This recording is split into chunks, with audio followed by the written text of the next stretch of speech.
Hi everyone, my name is Mara Gonzalez and I'm going to give you a brief summary of Reinventing Project-Based Learning 3rd edition by Susie Boss and Jane Krause for chapters 3, 4, and 5, and I hope you enjoy it. Thank you.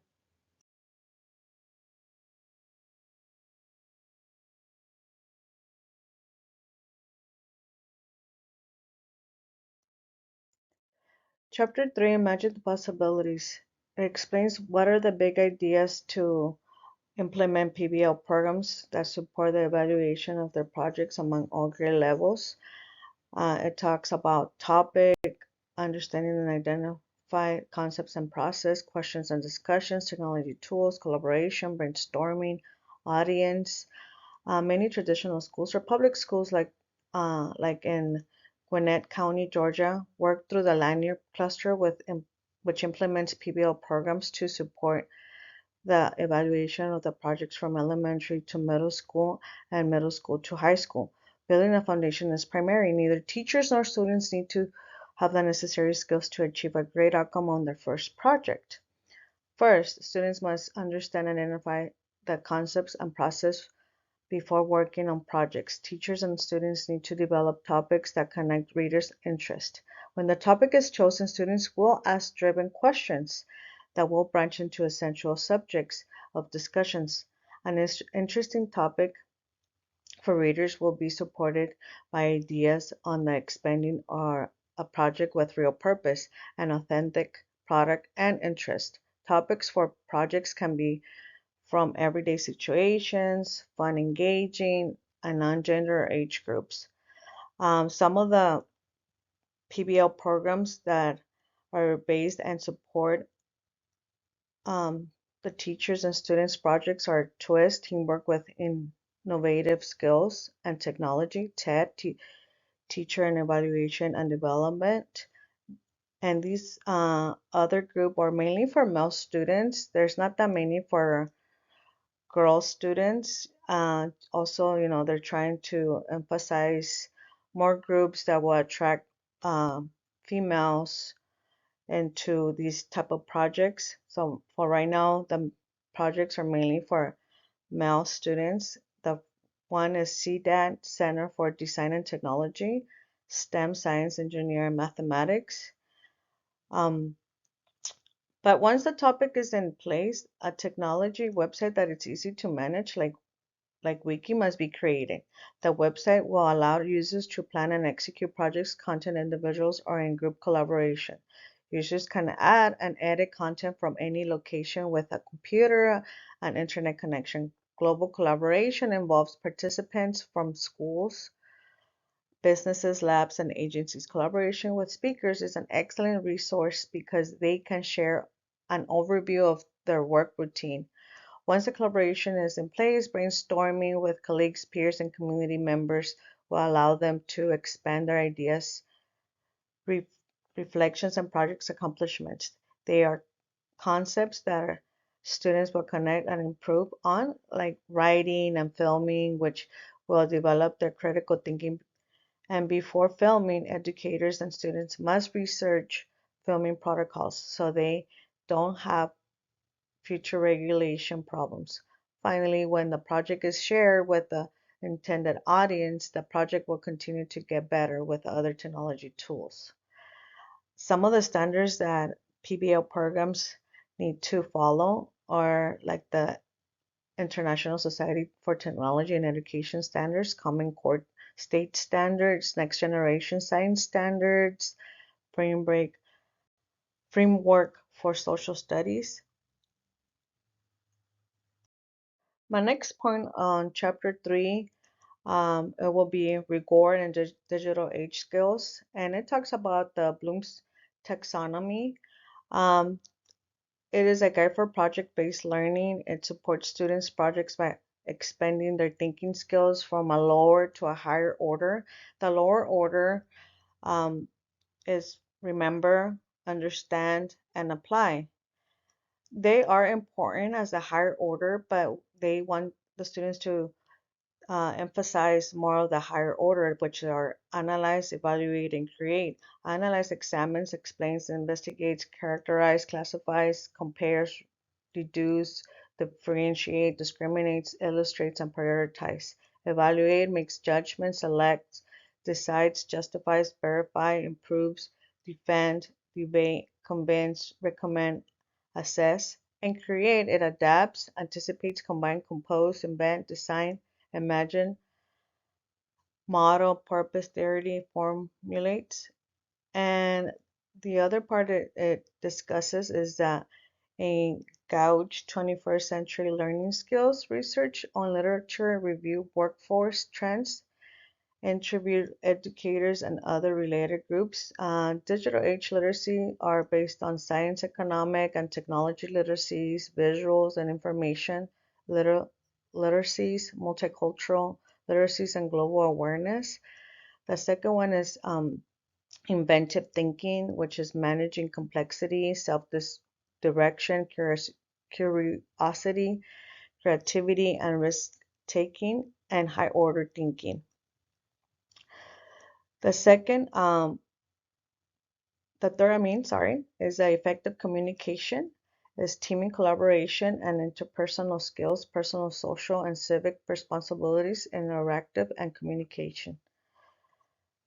And the higher productivity is prioritizing, planning, and managing for results, and effective use of real-world tools, ability to produce relevant, high-quality products.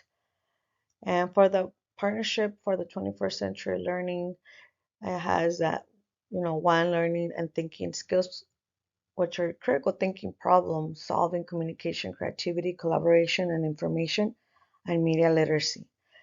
The second one is communication technology literacy, effective use of technology for teaching and learning. And the third one is life skills, leadership, self-direction, accountability, and adaptability.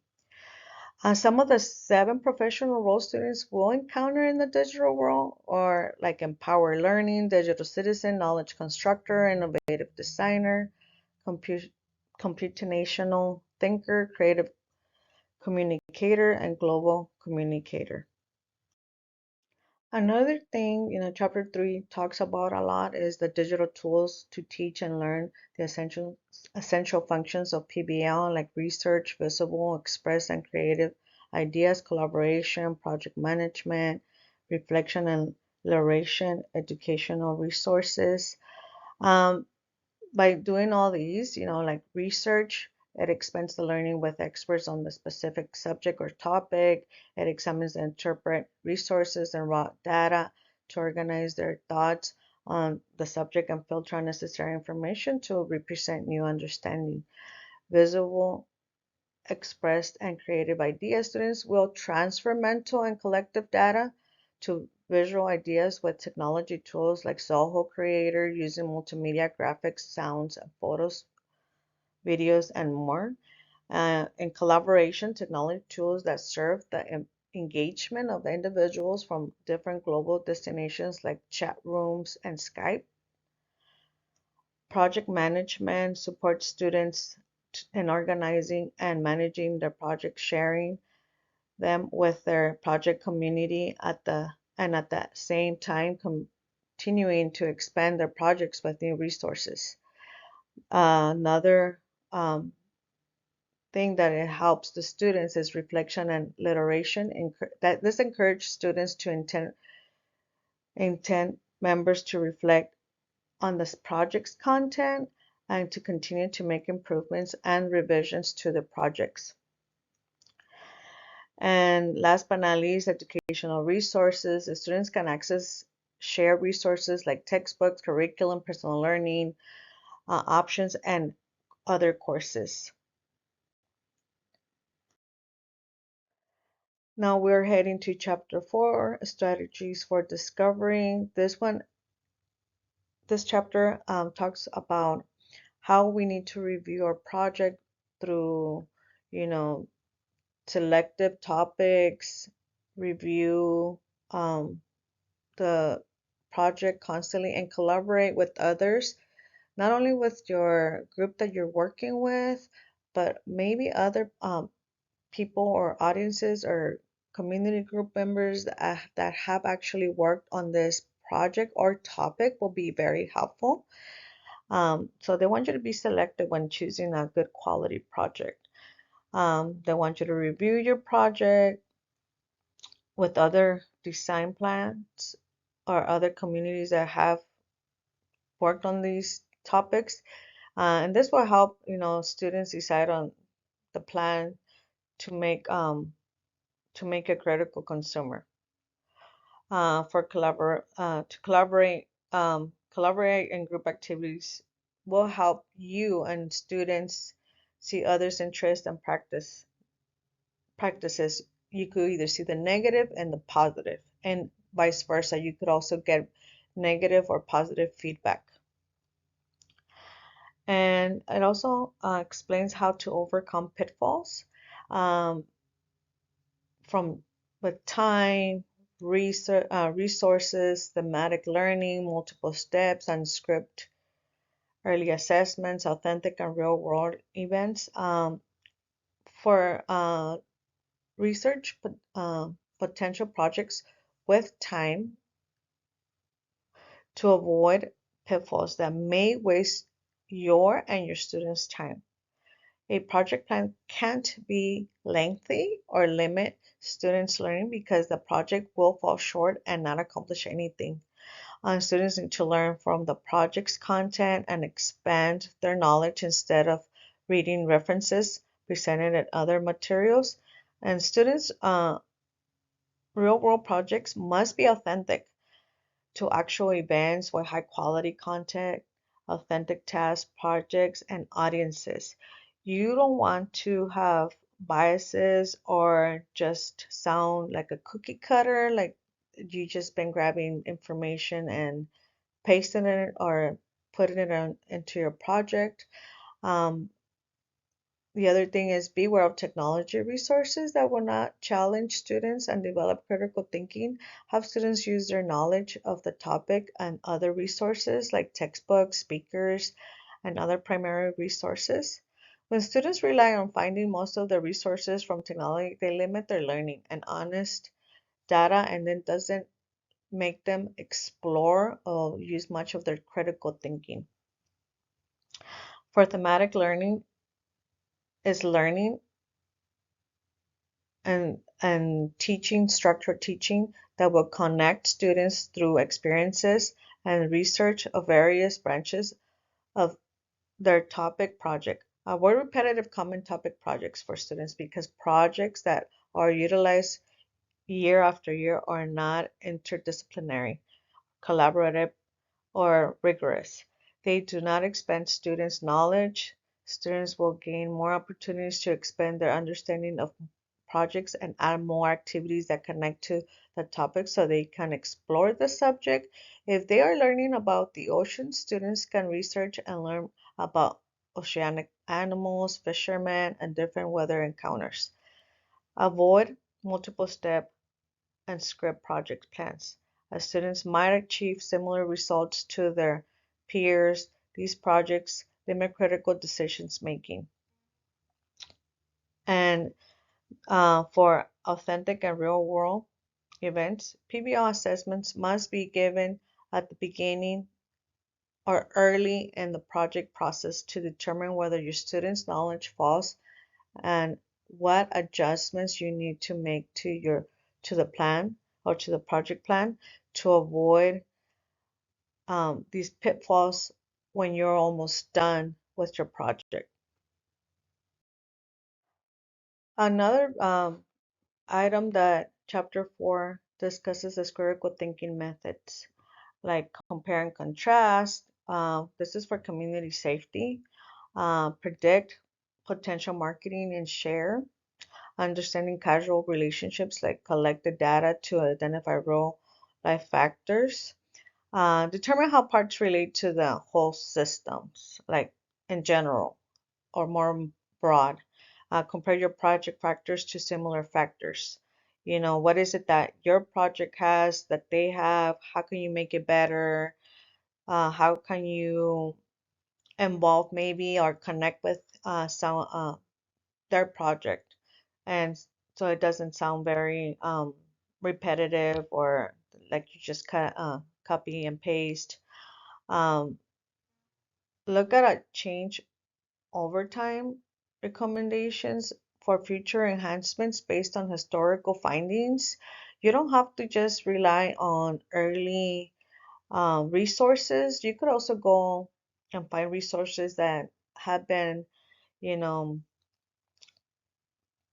been given, decades ago, maybe not too long ago, and today.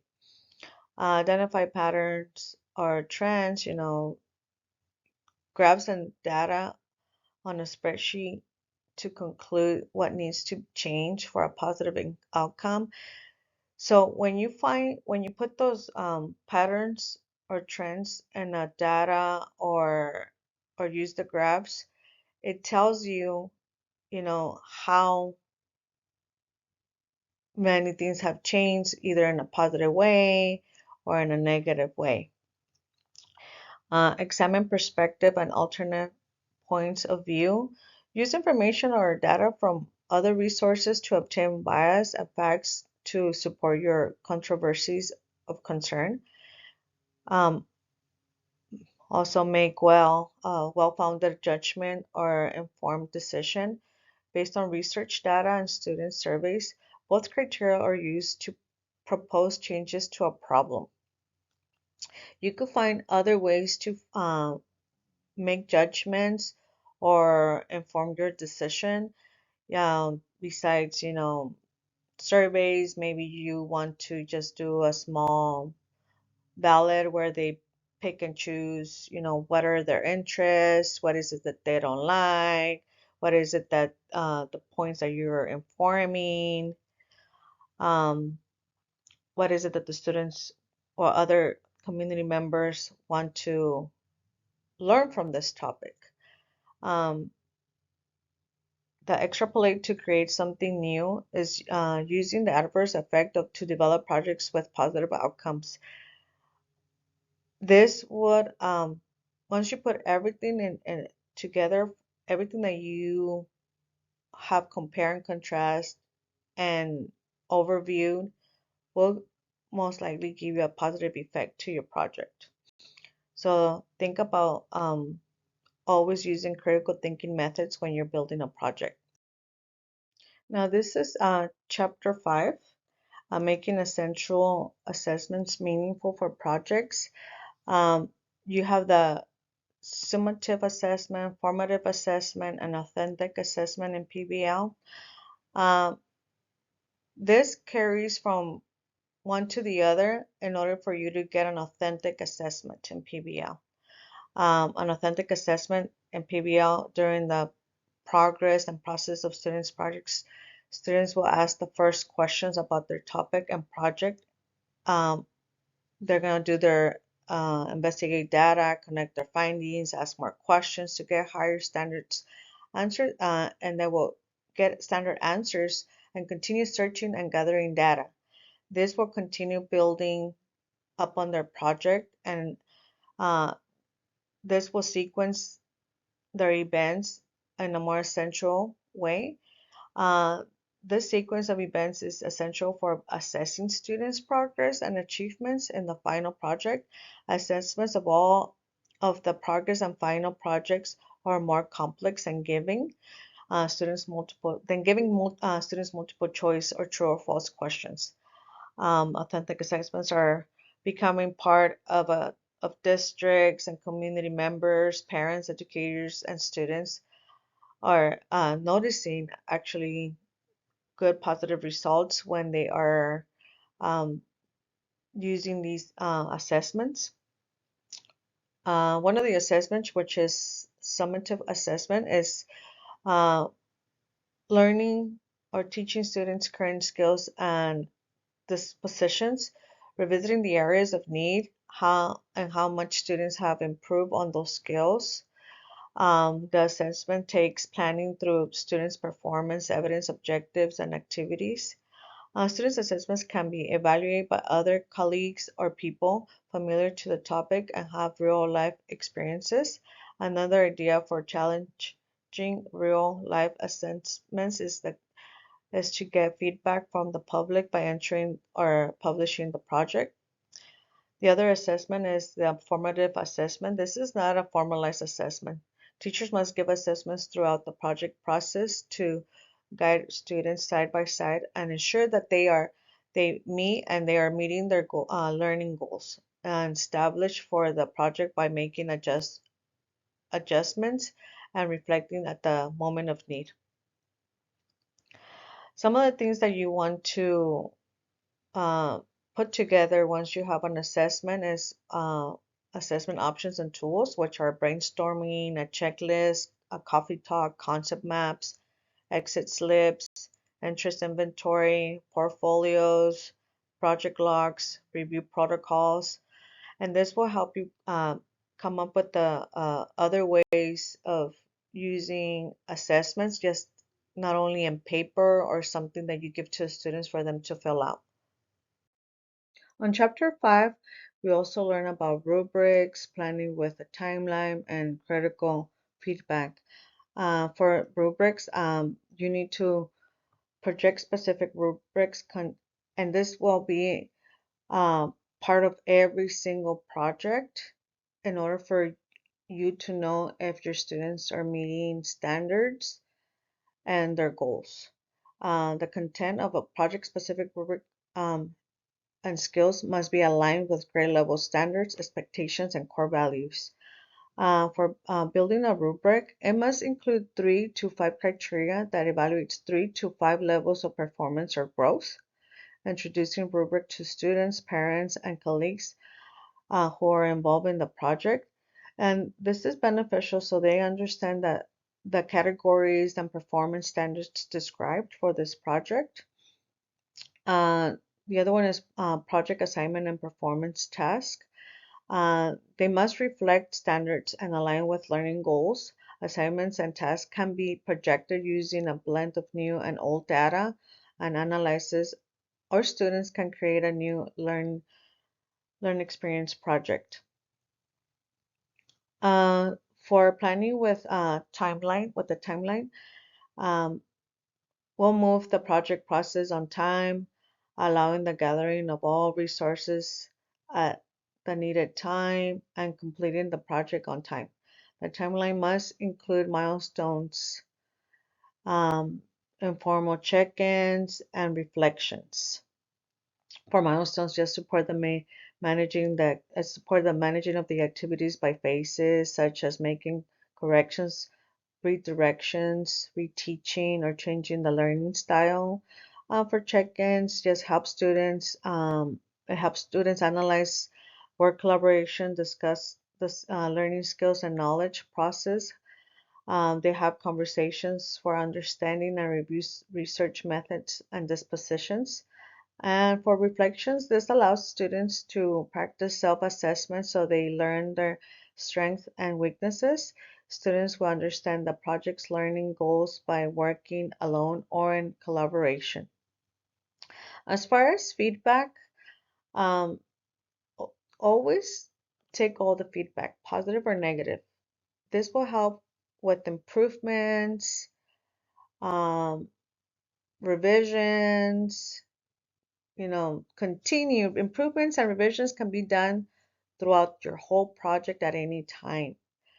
And have in mind that feedback can come from anyone. It can come from community members, it can come from audiences, your other professors, other students, um, anyone that can relate to the topic or is involved in the topic is going to give you some critical feedback that it's well to take because it will give you, you know, a knowledge if you need to make revisions and add more to your content, as well as, as if they need for you to change something or upgrade something, or they actually give you some advice on how to make it better.